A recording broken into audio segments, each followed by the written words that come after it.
Hi and welcome to Kotak Securities YouTube channel.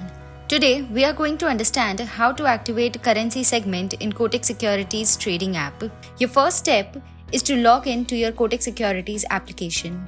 Next, click on More. Click on Service and Support. Select Service Request. Click on Segment Activation. Next, select your income range. Select Frequency and upload documents. Your next step is to select your desired segment to be activated. Click Confirm. Click Confirm again when asked in the pop-up. This is how you can easily activate the currency segment in Kotak Securities Trading application.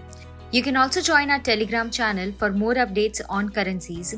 For more of our product-related tutorial videos, subscribe to our channel and press on the bell notification icon to never miss out on any of our future videos.